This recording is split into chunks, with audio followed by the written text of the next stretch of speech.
Dneska vám chcem povedať 3 veci, ktoré nerobiť a chcete dobre predať svoju nehnuteľnosť. Za prvé, zlý marketing.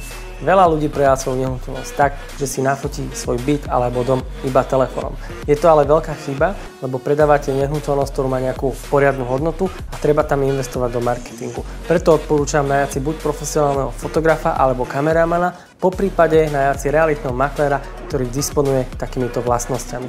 Za druhé, dobre nastaviť trhovú cenu vašej nehnuteľnosti. Toto platí oveľa viac v dnešnej situácii, ako to platilo pred 3 alebo 4 rokmi. Tým, že dneska máme poklesový trend, tak čím dlhšie budete predávať svoju nehnuteľnosť, tým prichádzate viac o svoje peniaze.